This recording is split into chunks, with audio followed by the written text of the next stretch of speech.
Bueno, otra vez le doy la bienvenida a esta sesión. Esta sesión la hicimos el año pasado y resultó muy interesante porque lo sacamos un poco a los invitados extranjeros de su zona de confort, donde cada uno ya tiene preparada su charla, las preguntas que le van a hacer. Y esto es una sesión abierta, donde hacemos una pregunta y cada uno tiene que dar su visión de cómo va a, o qué piensan que va a suceder en este caso en la informática en salud en los próximos 10 años. Lo bueno es que tenemos visiones diferentes, porque cada uno de ellos representa o director de informática médica, o trabaja con pacientes directamente también, o está en un hospital, o maneja una empresa de salud, o es vendedor de historias clínicas. Con lo cual me parece que es muy interesante la diversidad que vamos a tener. Obviamente que las preguntas van a ser en inglés, tenemos las respuestas también van a ser en inglés, y tenemos, por suerte, que nos puedan ayudar con la traducción facilitada, ahí está, muy bien. Así que you can feel, I'm going to speak in Spanish for them, and don't worry about your answers because they're going to be translated in English, in Spanish to everyone. So Javier puede hablar tranquilamente en español. You might not understand, but we can help you with that. So I was telling them what I told you before, what you're going to do, and I guess there's no need to presentation because we all know you from the other, but if you would like to start with a question and saying what is it that you do right now and how do you think it might affect in the following 10 years, it would be really easier. Entonces, empezamos con la pregunta general y después vayan pensando si ustedes quieren hacer alguna pregunta en particular después que termine cada uno de los presentadores o al final. Es decir, por favor, si tienen ganas de hacer una pregunta, no, este es el momento ideal para hacerlo. So, who would like to start? Eric, you have the mic. Okay, so I'll get started. So thank you very much for inviting me. My name is Eric Poon. I hail from Duke University Medical Center, which is in the beautiful state of North Carolina in the United States. I currently serve at Duke as the Chief Health Information Officer, and I also practice internal medicine part-time.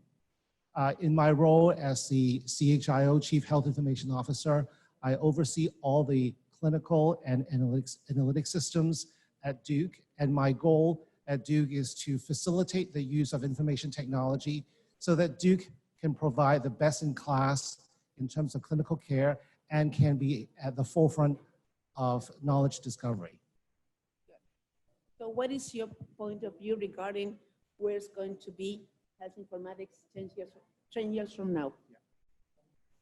So predicting the future is always dangerous, but looking at the trends in the United States, I think there is going to be widespread proliferation of health information technology at every single step in care. That has taken the United States more than a couple decades to get there, and recently has been accelerated by some government legislation. So I do expect this journey to take a long time for everybody across the world. But what I would predict would happen with the proliferation of health information technology across the continuum of care is that we will be able to have so much data that we can start making far better decisions about who are the patients that we need to focus our attention on, who are the patients who are likely going to deteriorate when they're in the hospital, so that we can use our very limited resources to make smarter, more effective, and efficient decisions on patients. This has really been fueled by two things. One is the proliferation of data in healthcare, and two, advances in artificial intelligence that is really giving some very impressive results around predictive analytics. And at Duke, we really invested quite a lot in how we turn data that's being collected every single day in the process of care into insights. So one example I would offer is that now we have trained a neural network algorithm that is very predictive of sepsis onset within the next 6 hours for admitted patients. The area under the curve is on the order of 0.93 to 0.95, 6 to 8 hours before sepsis.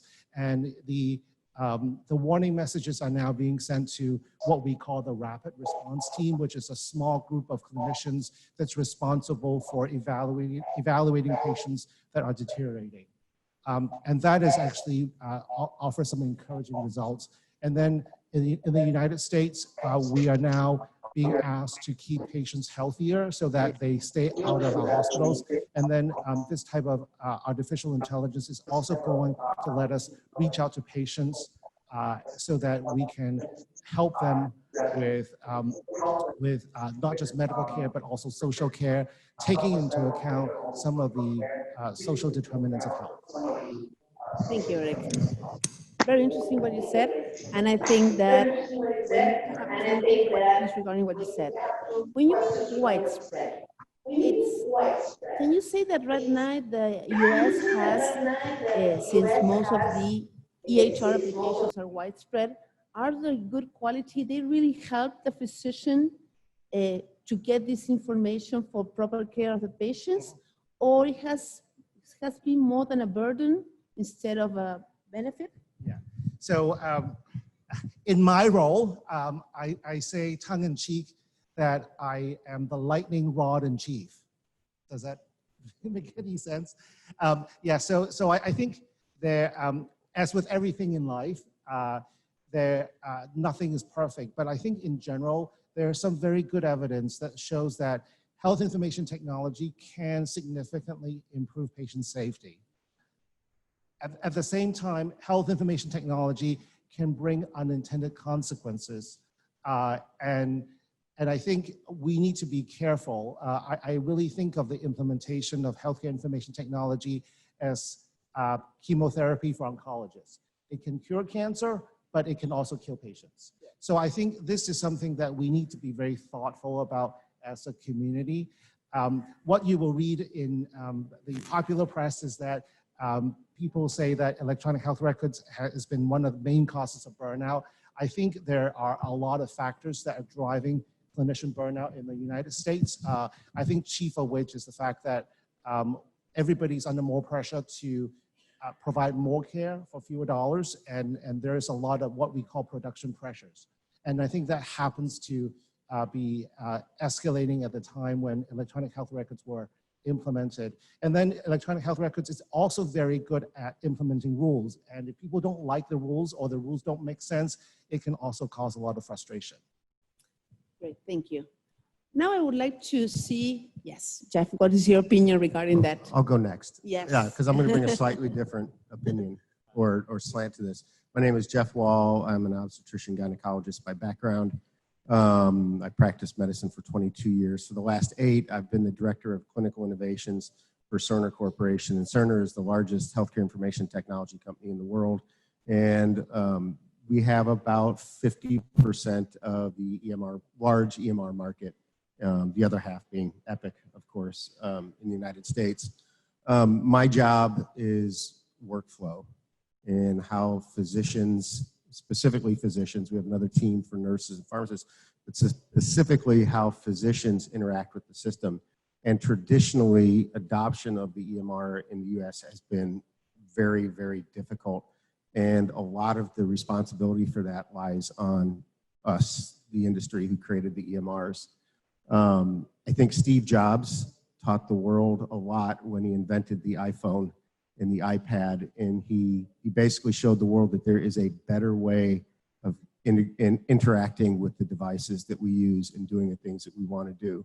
So my own EMR, many EMRs in the past were very clunky, hard to use, and just overall a bad experience. I think that as an industry, that bad experience does play a part in burnout. Burnout is much bigger than the EMR.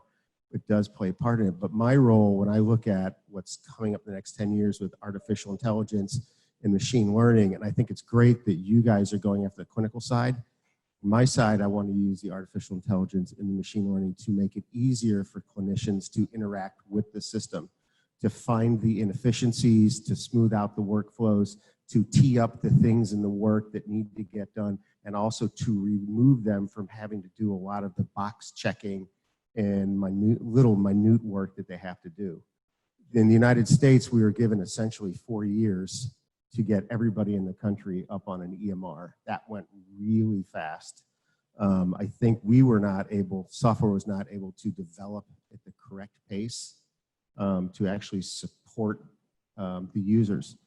So as I look forward to the next 10 years, we will continue to build out on the usability and the user experience of the solutions to make them easier to use. And I think if we can make them easier to use, the users will actually be able to collect better information, more and better data that you need.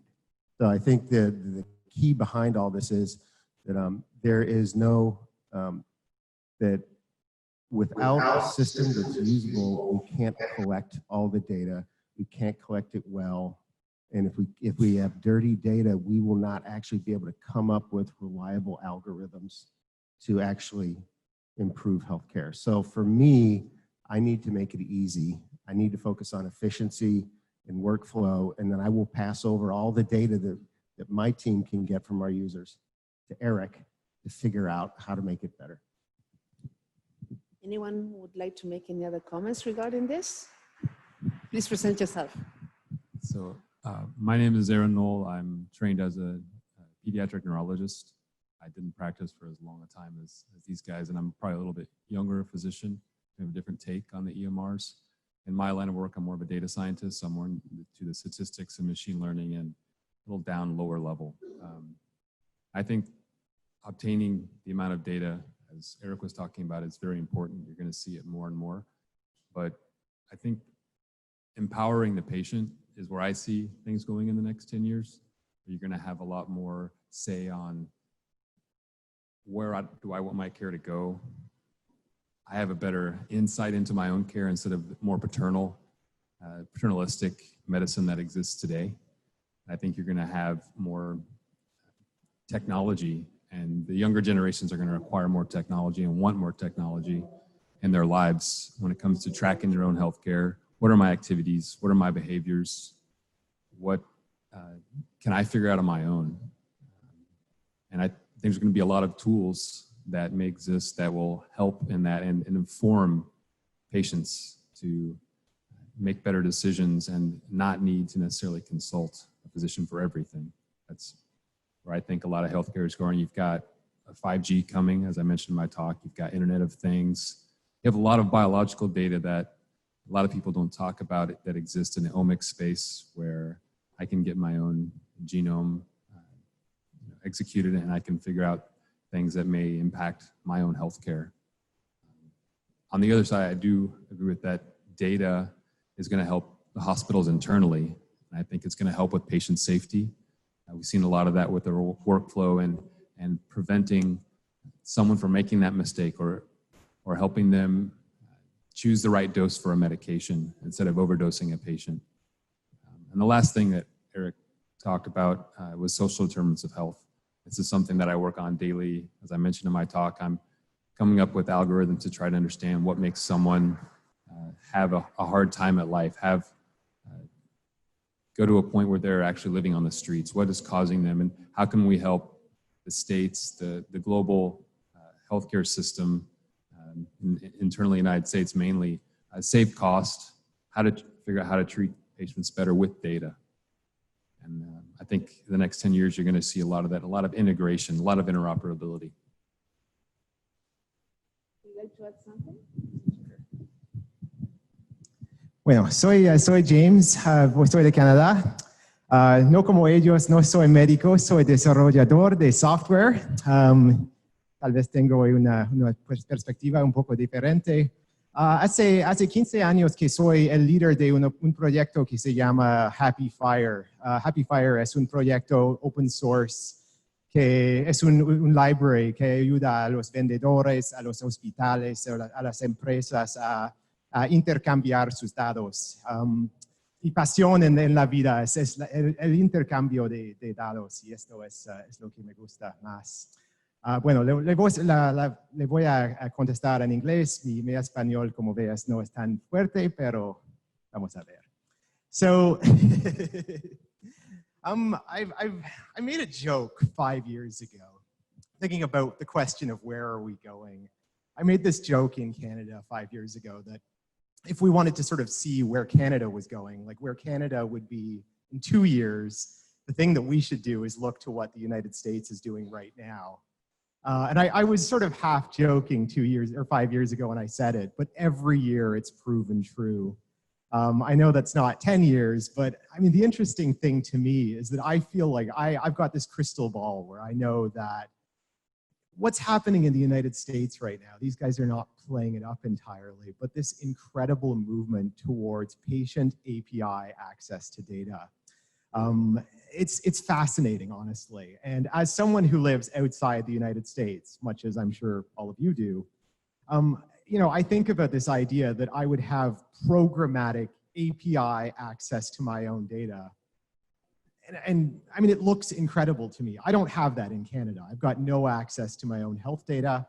As a patient, because I'm not a doctor, I have no ability really to actively participate in my own healthcare beyond my personal interactions with my doctor. And yet, that type of interaction is starting to become a reality in the United States. Not in any great form yet, it's still taking shape, but it's something people are talking about there, and they're not talking about that in Canada. I bet they're not talking about that here in Argentina.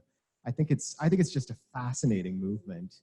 So where does that take us in 10 years? I mean, my hope is that me as a patient, me as someone who consumes healthcare, I'm going to be able to be a much more active participant in my own healthcare. I'm going to have, you know, apps for the conditions that I'm trying to manage. I'm going to have the ability to sort of bi-directionally communicate with the health system. Hopefully a lot of the friction in sort of day-to-day consumer activities, you know, simple things like scheduling appointments, renewing prescriptions, making sure that I remember to take my prescriptions, tracking my day-to-day mood if I've got a condition where sort of peaks and valleys of simple sort of patient-reported outcomes are important to track. I mean, these are all things that become so much easier to manage when you bring just a little bit of familiar technology into the mix. So, I mean, my hope is that over the next 10 years, my experience as a patient is going to look nothing like it looks today.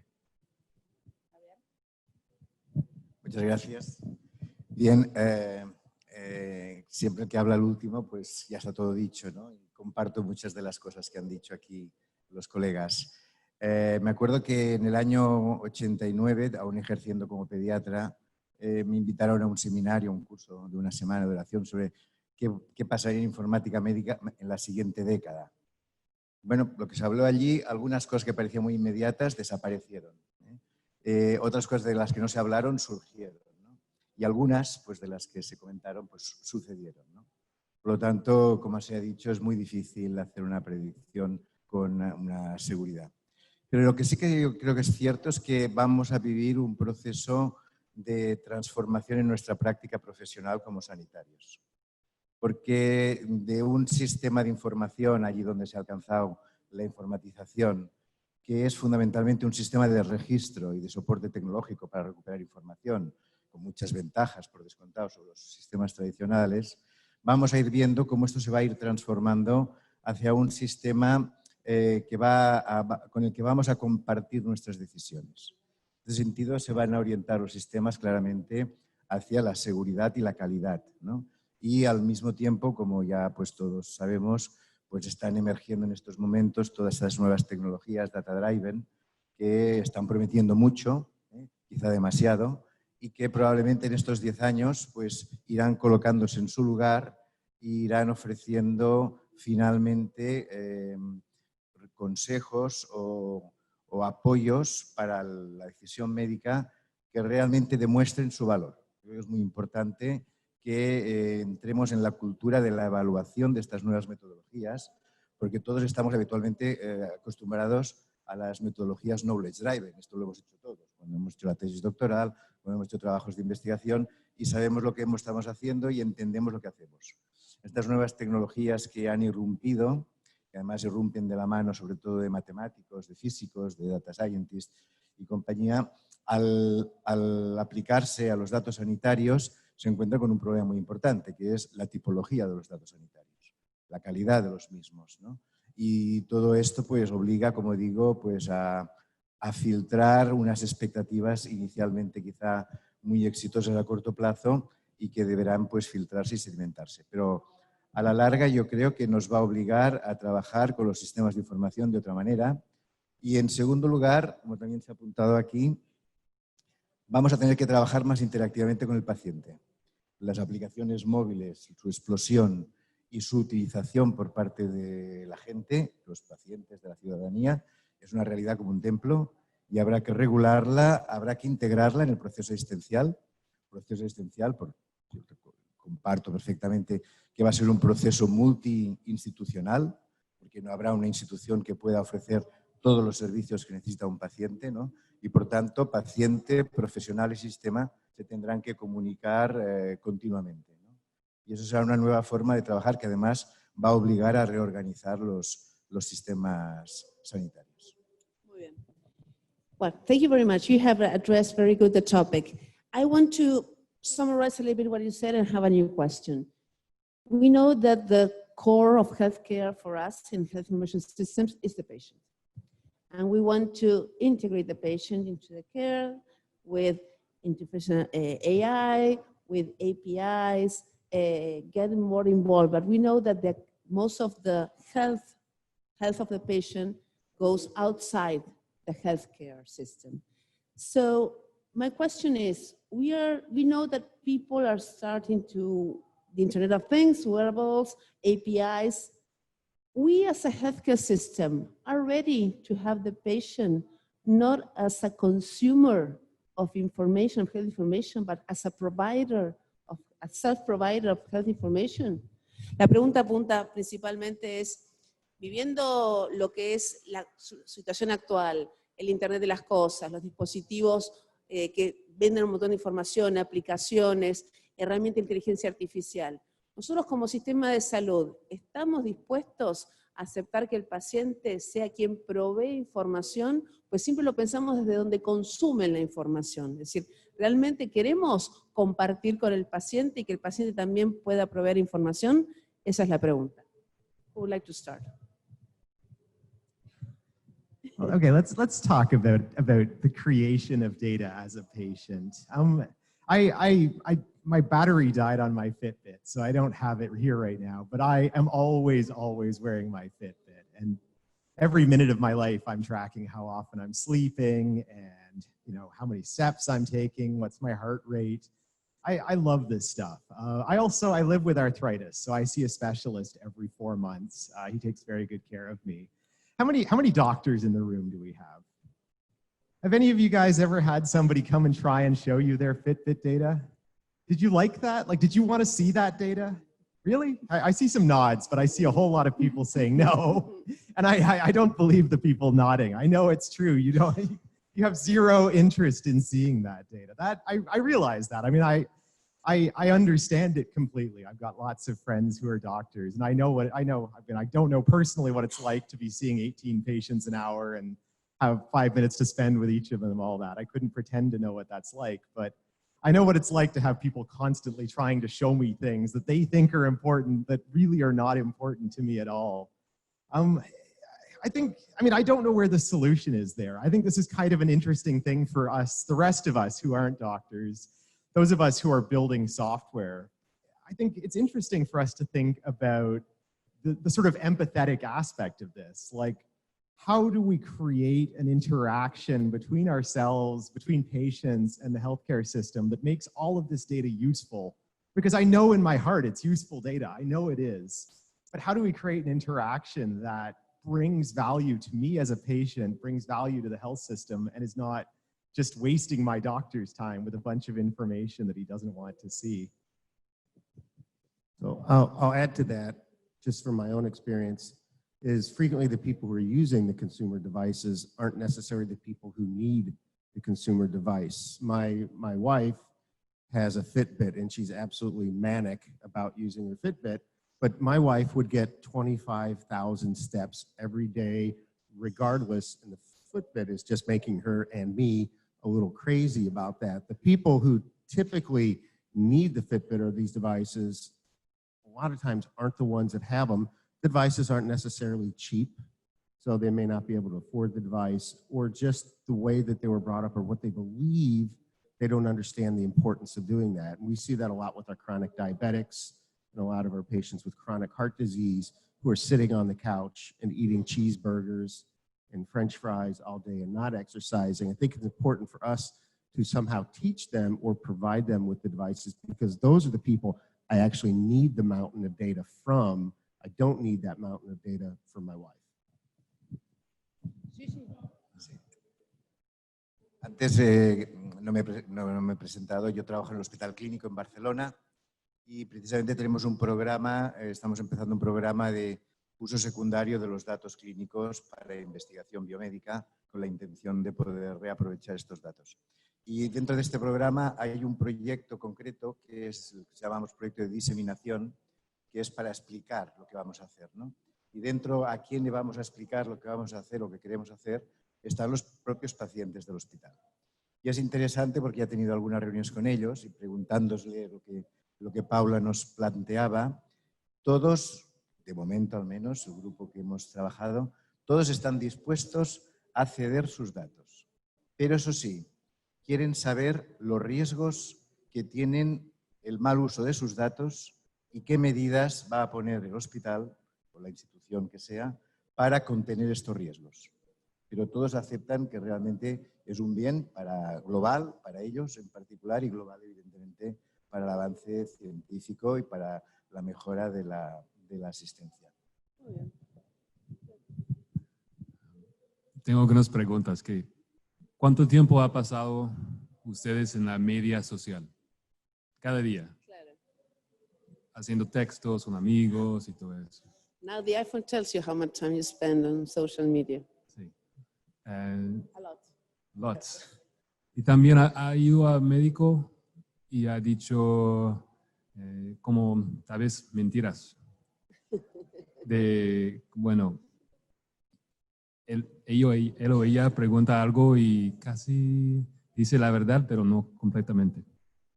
¿Qué tal que viene al médico y el médico tiene toda la data y puede decir, bueno, este mes hemos mirado a Facebook, hemos mirado a Twitter y lo que me estás diciendo en la clínica no es la verdad, yo sé realmente qué está pasando.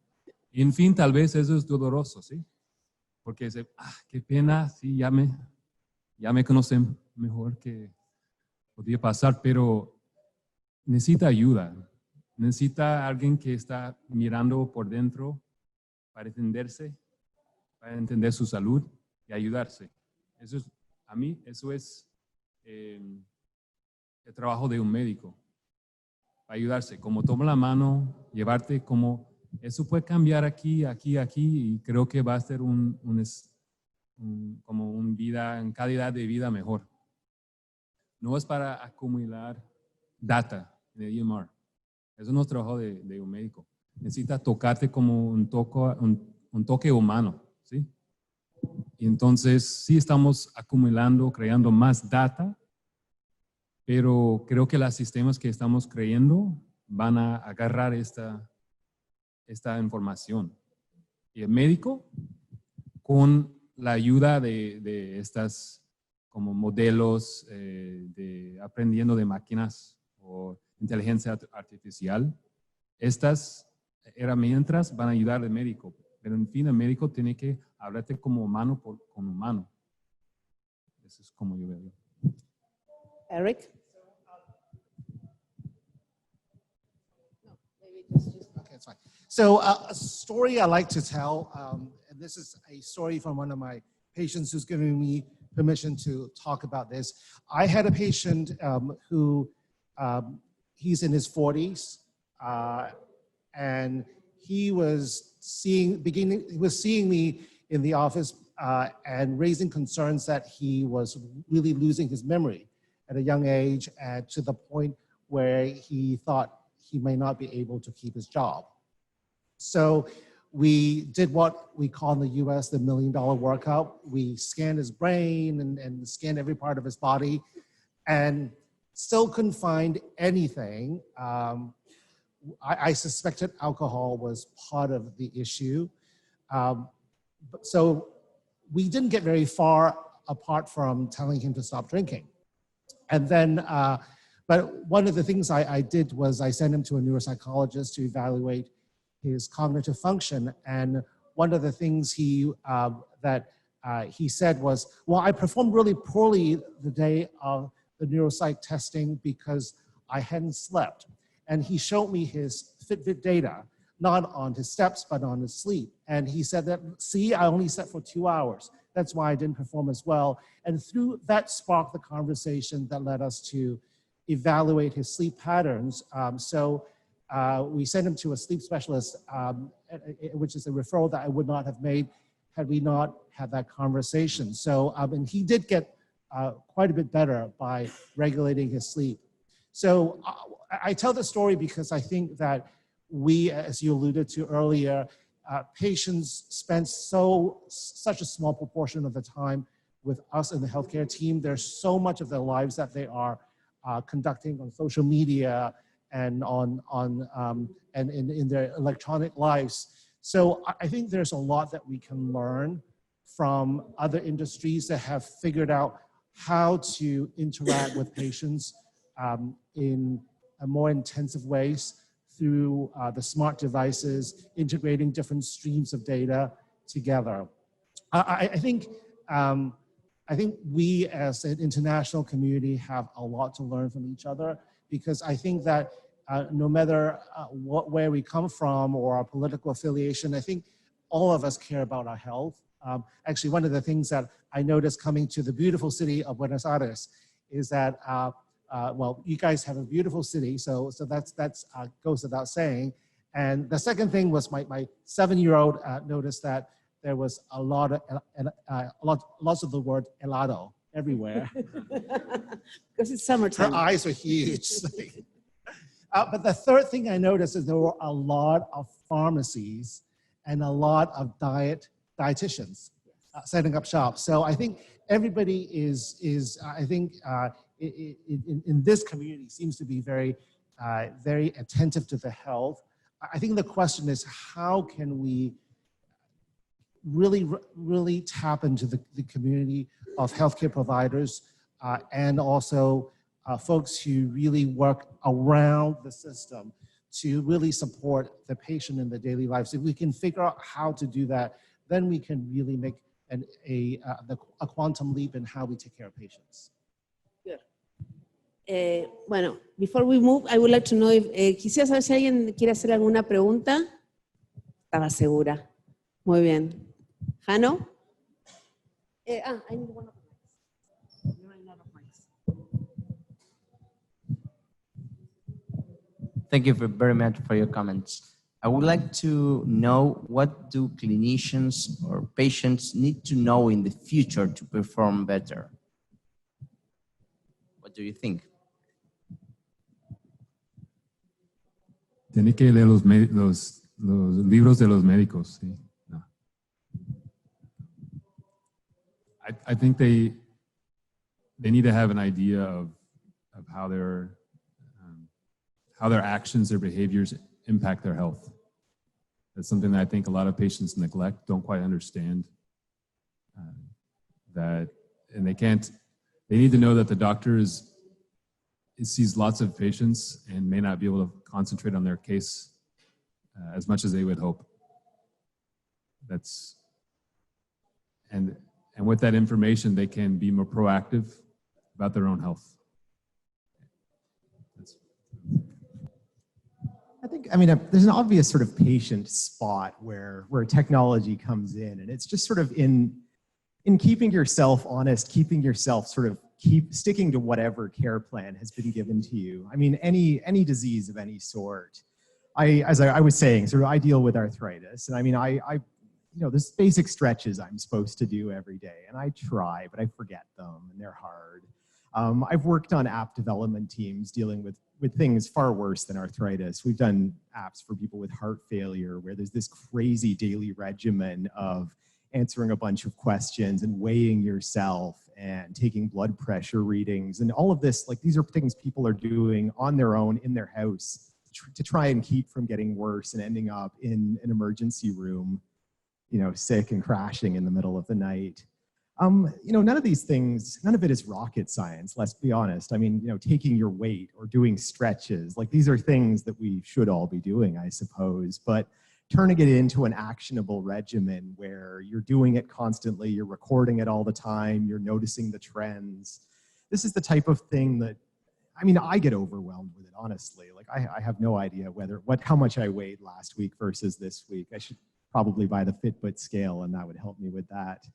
I feel like this is the spot. I mean, this whole idea that a simple care plan done right is going to make a world of a difference in all kinds of conditions, but done right is easier said than done. There's some really basic technology that can kind of help me with that journey.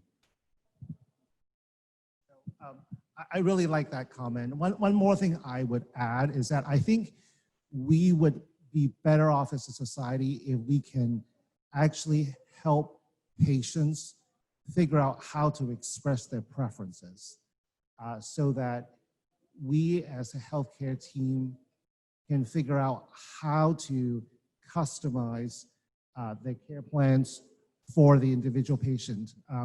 Because even for pretty complex diseases like congestive heart failure, there are, the providers always think about a predetermined set of things that they want the patients to go through. But what I find difficult to figure out within my short interaction with patients is what would make a difference for this patient, given the support that he or she has at home, the personal preferences, what they like and what they don't like, so that I can customize and the care plan and help us, the patient and the provider, meet halfway. I mean, that's the art of medicine that I think technology can help with.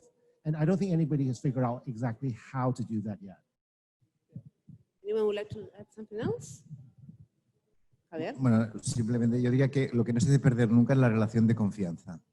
Esto es básico en medicina, ¿no? Entonces, he dicho ya antes que en estos 10 años va a cambiar mucho la manera de practicar la medicina y los profesionales nos tendremos que saber, aprender de nuevo cómo manejarnos así. El otro día empecé a ver que los informes de anatomía patológica de nuestro hospital van asociados al test de Prosigna. Claro, pues me tuve yo que poner a estudiar de dónde venía el test y todos los detalles, porque si viene un paciente y me lo pregunta, pues debo contestarle. Y si no lo sé, debo manejar la situación de forma pues, que él siga manteniendo mi confianza y le pueda responder quizá en un segundo momento, ¿no? Con la precisión que se requiere y con el detalle que también se precisa, ¿no? Adaptado a su circunstancia. Creo que esto es fundamental y nos tenemos que acostumbrar cada vez más. Antes el médico lo sabía todo, ¿no? Ahora somos parte del conocimiento. Muy bien. Tenemos otra pregunta acá. I have another question. We register a lot of data that nobody uses. And we have bigger and bigger databases day by day. What should we do? Should we keep on doing the same until the day someone realizes that those data are actually useful for something? Or should we manage that as a problem? So I'm a little biased. I'm a data scientist. So no, I think you can never have too much data, personally. The cost, I mean, the issue may be security or privacy issues where this data might be released and someone could use it in a bad way. They could use it to blackmail, what have you. I think the problem is the quality of the data. It's not too much data. You'll find a lot of times where the data has been captured incorrectly for a wrong purpose. You're trying to interpret what this data means. can be very difficult. And I think as far as technologically, we're getting better and better at storing more and more bits and bytes for less money. So in terms of storage capacity, I think it's going to be fine. I think data is not a problem, in my opinion. I work very closely with Aaron, but I'm going to take a slightly different opinion on that, that he wants all the data, but as a practicing physician, I don't want all the data. I just want all the data I care about. And as with all the new, with interoperability and the ability now to pass so much information back and forth between systems, I don't actually have time in my day to go back and sift through all that and find the important things. And that is a key part of where I think machine learning and artificial intelligence can actually maybe perhaps go back into all the data and find the key things that I need to do and then present them to me in a meaningful manner. So whereas he wants a shovel and he just wants to dig into the data, I just want somebody, once he's found it, I want him to pick out the things that I need to know, because that's how I get through my day with each patient. One thing I'd like to add is the one drawback is that data costs money.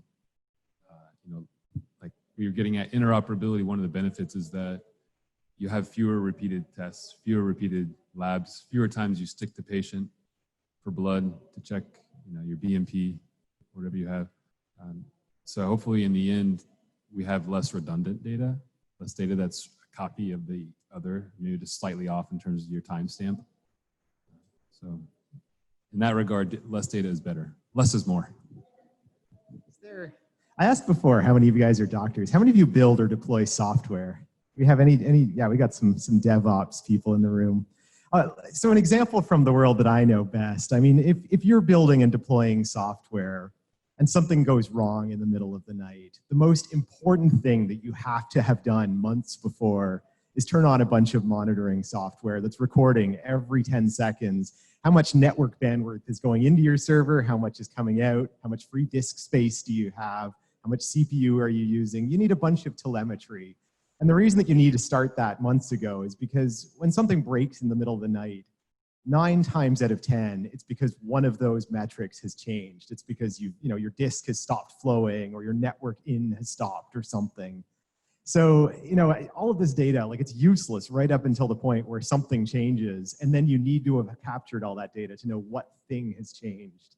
I don't know, this is kind of a useless answer because I'm not a doctor. I have no idea what the medical analog is to that, and maybe one of our doctor friends on the stage can fill us in here. But I mean, I feel like there's got to be benefit somehow in having these long-term trends of everything in our lives. Like that's why I keep my Fitbit around, is because I'm convinced that one day something is going to change, just like my servers change, and I'll have a smoking gun for what's wrong with my health.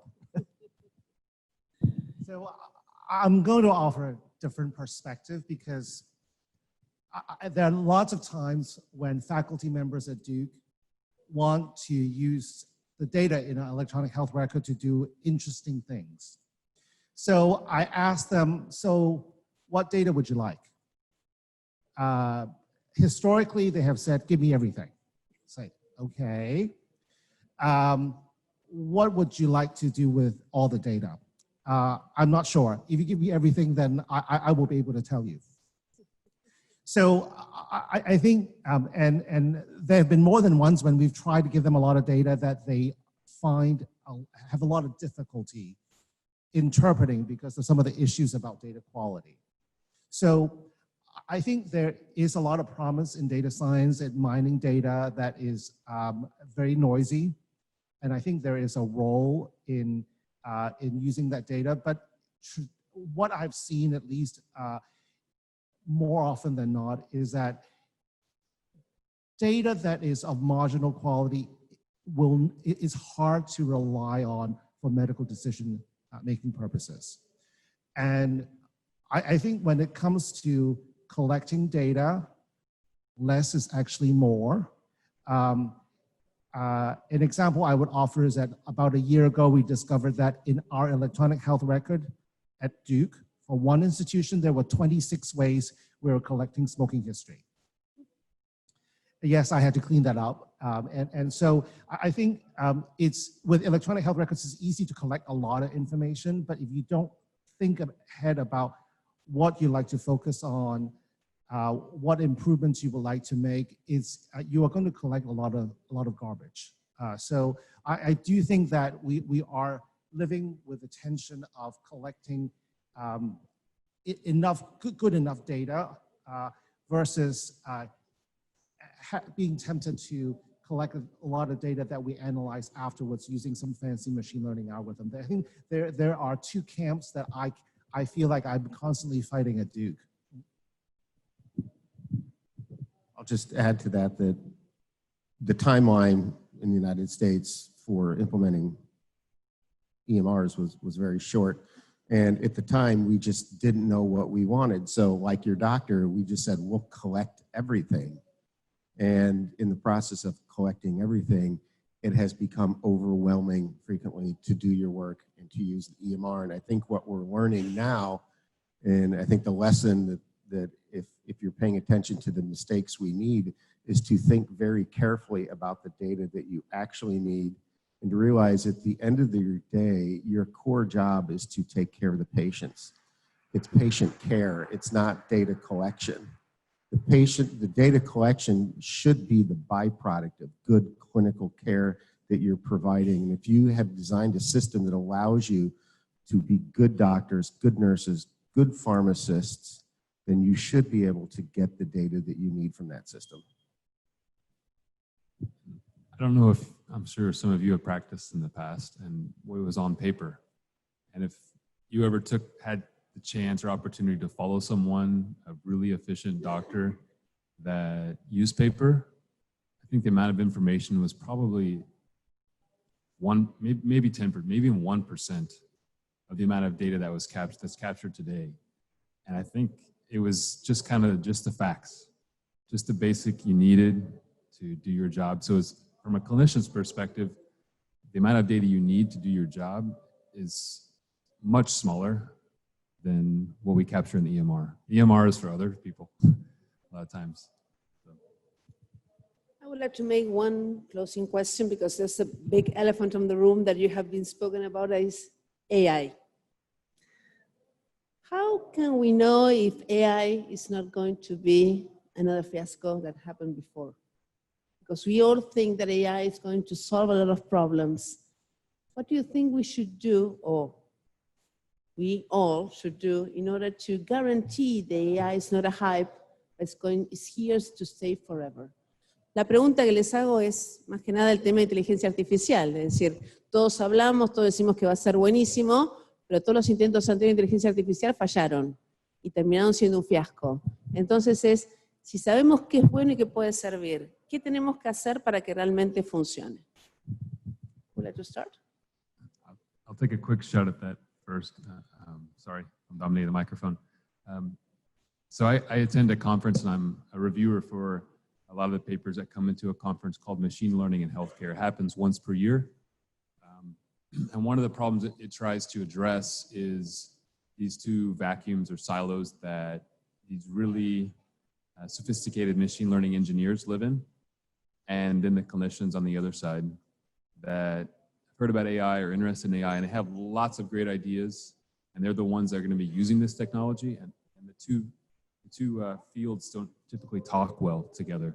So bringing those two camps together, and where they can cross-pollinate, they can communicate well, I think that's one way to address this potential for AI being a buzzword, which it has been for the past 3 or 4 years. So finding practical problems that's actually something that will help patients in the end is important, and not releasing it before it's ready. That's, we have a pretty thorough process for vetting, for examining and making sure drugs, medications are useful in the United States. The FDA, and I'm sure other countries have the same. I'm not familiar with their processes, but we have clinical trials. We have 4 steps, more or less, in the FDA process before it's actually released to the public to be used. I think we're going to need to have clinical trials for artificial intelligence models and use cases before we can even let a patient be managed by any sense or fashion. Now, something that you can download on your phone as an app, that's one thing, but actually use in a hospital and it's prime time, we're live, this is in production, that's a different setup. Yeah, I mean, so on the subject of AI, I mean, I feel like the thing that probably hurts it the most is the name artificial intelligence. We sort of hear that and we think, oh, but it's robots that are going to come and, you know, Terminator is going to come to life. I mean, you know, what is AI actually? It's pattern matching. It's really sophisticated algorithms for noticing patterns in data. That's all it is. And I mean, the notion that we're all going to be out of work in 5 years because of pattern matching algorithms, like that's crazy.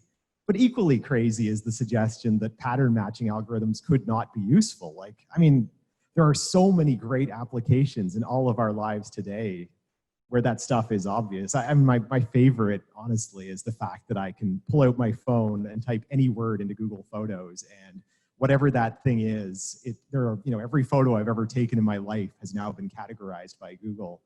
I think the applications, like that's a pretty trivial example, but the notion that sort of all these fancy pattern matching algorithms can't help us build tools that will solve real problems, like I not for a second. I think that's going to be amazing stuff as it becomes more sophisticated. I'll give it to you next, sorry. If you look back over the history of AI over the past 40 years, there have been several waves of hype where everybody thought, oh my gosh, when it started, AI is going to do this and it's going to do that. And we've frequently been let down, but the field has continued to grow. And even though what people thought it was going to do wasn't what it ended up doing, people found very good uses for it in the background. Google and Amazon are a great example. Amazon knows exactly what I want to buy.